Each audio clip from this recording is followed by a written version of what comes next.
ಬಸವ ಕಲ್ಯಾಣದ ಎಲ್ಲ ಜನತೆಗೆ ಮತ್ತು ಅಣ್ಣ ತಮ್ಮಂದ್ರಿಗೆ ತುಂಬ ಹೃದಯದ ಧನ್ಯವಾದಗಳನ್ನು ನಾನು ತಿಳಿಸ್ತಾ ಇದ್ದೀನಿ. ಯಾಕಂದ್ರೆ ಈ ಬಸವ ಕಲ್ಯಾಣದಲ್ಲಿ ನಾನು ನಾಳೆ ಬರ್ತಾ ಇದ್ದೀನಿ ಅಂತೇಳಿ ನಿನ್ನೆ ತಾನೇ ನಾನು ಒಂದು ಅಪ್ಡೇಟ್ಸ್ ಹಾಕಿದ್ದೀವಿ. ಮತ್ತೆ ಯಾಕಪ್ಪ ಅಂದ್ರೆ ಬಸವ ಕಲ್ಯಾಣದಲ್ಲಿ ನಾವು ಈ ತರ ಒಂದು ಪಂಜಾಬ್ಗೆ ಒಂದು ಪ್ರವಾಹದ ಒಂದು ಪ್ರಾಬ್ಲಮ್ ನಿಂದ ಆಗಿರುವಂತಹ ಜನರ ಒಂದು ಸಂತ್ರಸ್ತರಿಗೆ ನೆರವಿಗೆ ಬರ್ತಾ ಇದ್ದೀನಿ ಅಂದಾಗ ನಿಜಕ್ಕೂ ಅಲ್ಲಿನ ಜನ ಎಲ್ಲ ನಮ್ಗೆ ಬಹಳ ಪ್ರೀತಿಯಿಂದ ವೆಲ್ಕಮ್ ಮಾಡಿದ್ರು, ಬರಮಾಡ್ಕೊಂಡ್ರು.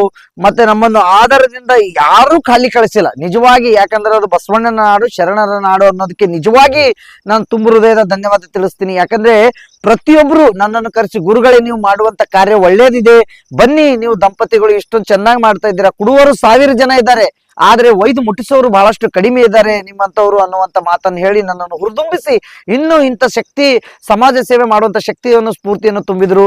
ಜೊತೆಗೆ ಯಾರೂ ಖಾಲಿ ಕಳಿಸಿಲ್ಲ ಸರ್. ನಿಜವಾಗಿ ನಾನು ಹೇಳ್ತೀನಿ, ಇವತ್ತು ಅಕ್ಕಿ ಆಗಿರ್ಬೋದು, ಎಣ್ಣೆ ಪಾಕೆಟ್ಸ್ ಆಗಿರ್ಬೋದು, ನೀವು ನೋಡ್ತಾ ಇರ್ಬೋದು, ಬಟ್ಟೆ ಇದೆ ನೋಡಿ, ಟಾವೆಲ್ಸ್ ಇದೆ, ಮತ್ತೆ ಬಿಸ್ಕಿಟ್ಸ್ ಇದೆ, ಮಕ್ಕಳಿಗೆ ಕುರ್ಕುರೆ ಇದೆ, ಎಲ್ಲ ಅವರು ಅಂದ್ರೆ ಎಣ್ಣೆ ಪಾಕೆಟ್ ಇದೆ, ಕೊಬ್ಬರಿ ಎಣ್ಣೆ ಇದೆ. ಅಂದ್ರೆ ನಿಜವಾಗಿ ಹೇಳ್ತೀನಿ, ಅಲ್ಲಿ ಜನ ತನ್ನ ಹತ್ರ ಏನಿದೆ ಅದನ್ನೆಲ್ಲವನ್ನು ಯಾವುದು ಹಾಳಾಗಲ್ಲ ಅಂತವು ಸಾಮಗ್ರಿಗಳನ್ನು ನಮ್ಮ ಕೈಗೆ ಮುಟ್ಟಿಸಿದ್ರು, ಮತ್ತೆ ನಮ್ಮ ಗಾಡಿಯಲ್ಲಿ ತುಂಬಿಸಿದ್ರು. ನಿಜವಾಗಿ ಅವ್ರಿಗೆ ಧನ್ಯವಾದ ತಿಳಿಸ್ತೀನಿ. ಆದ ಕಾರಣ ನಾನು ಮತ್ತೆ ಬಸವ ಕಲ್ಯಾಣದ ಘನಲಿಂಗ ರುದ್ರಮಣಿ ಶಿವಾಚಾರ್ಯ ಅಪ್ಪಾಜಿ ಅವರು ಮತ್ತೆ ಅಲ್ಲಿನ ನಮ್ಮ ಅಲಿಸಾಬ್ ಸರ್ ಅವರಿಬ್ರು ಬೆಳಿಗ್ಗೆ ಬಂದು ನಮ್ಮ ಈ ಒಂದು ಅಲ್ಲಿನ ಕಾರ್ಯಕ್ರಮಕ್ಕೆ ಒಂದು ಚಾಲನೆಯನ್ನು ನೀಡಿದ್ರು. ಅಪ್ಪಾಜಿ ಅವರು ಕೂಡ ನನ್ನ ಜೊತೆಗೆ ಸುಮಾರು 10-15 ಮಳಿಗೆ ಅಂದ್ರೆ ದುಕಾನ್ಗಳಿಗೆ ಸ್ವತಃ ಅವರು ನನ್ನ ಜೊತೆಗೆ ಓಡಾಡಿ ಒಳ್ಳೆ ಕೆಲಸ ಮಾಡ್ತಾ ಇದಾರೆ, ಇವ್ರಿಗೆ ಸಪೋರ್ಟ್ ಮಾಡಿ ಅನ್ನುವಂತ ಮಾತನ್ನು ಹೇಳಿದ್ರು.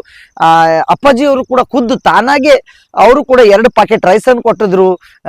ಅದಕ್ಕೆ ನಾನು ನಿಜವಾಗಿ ಅಪ್ಪಾಜಿ ಅವರಿಗೆ ಮತ್ತು ಅಲ್ಲಿರುವಂತ ಬಸವ ಕಲ್ಯಾಣದ ಎಲ್ಲ ಅಣ್ಣ ತಮ್ಮಂದರಿಗೆ ತುಂಬ ಹೃದಯದ ಧನ್ಯವಾದ ತಿಳಿಸ್ತಾ ಇದ್ದೀನಿ. ನಾಳೆ ಮತ್ತೆ ನಾನು ಬೀದರ್ ನಗರಕ್ಕೆ ಬರ್ತಾ ಇದ್ದೀನಿ. ಬೀದರ್ ನಲ್ಲಿ ಕಲೆಕ್ಷನ್ ಮಾಡ್ಬೇಕಂತೇಳಿ, ಅಂದ್ರೆ ಫುಡ್ ಎಲ್ಲ ಡೊನೇಟ್ ತಗೋಬೇಕಂತೇಳಿ ಬರ್ತಾ ಇದ್ದೀವಿ. ಸೊ ಬೀದರ್ ನಲ್ಲಿ ಯಾವ ರೀತಿ ಜನ ನಮ್ಮನ್ನು, ನಿಜವಾಗಿ ಹೇಳ್ತೀನಿ, ಬೀದರ್ ಯಾವತ್ತೂ ನನಗೆ ಕೈ ಹಿಡಿದಿದೆ. ಯಾಕಂದ್ರೆ ನಾನು ಬೀದರ್ ಜಿಲ್ಲೆಯವನಾಗಿರೋದ್ರಿಂದ ಅಲ್ಲಿನ ಜನ ಯಾವತ್ತು, ನಾನು ಮೊದಲು ಸಲ ಕೂಡ ಹೋದಾಗ ಅಲ್ಲಿನ ಜನ ಕೂಡ ನನ್ನ ಸಮಾಜ ಸೇವೆಯನ್ನು ನೋಡಿ ಒಳ್ಳೆ ಕೆಲಸ ಅಂತೇಳಿ ಸಪೋರ್ಟ್ ಅನ್ನು ಮಾಡಿದ್ದಾರೆ. ಈ ಸಲ ಕೂಡ ನಾಳೆ ಬರ್ತಾ ಇದ್ದೀನಿ, ಅಲ್ಲಿ ಇರುವಂತ ಜನ ಮತ್ತೆ ನನಗೆ ಇನ್ನೂ ಸಪೋರ್ಟ್ ಮಾಡ್ತಾರೆ ಅಂತೇಳಿ ನಾನು ಅನ್ಕೊಂಡಿದ್ದೀನಿ.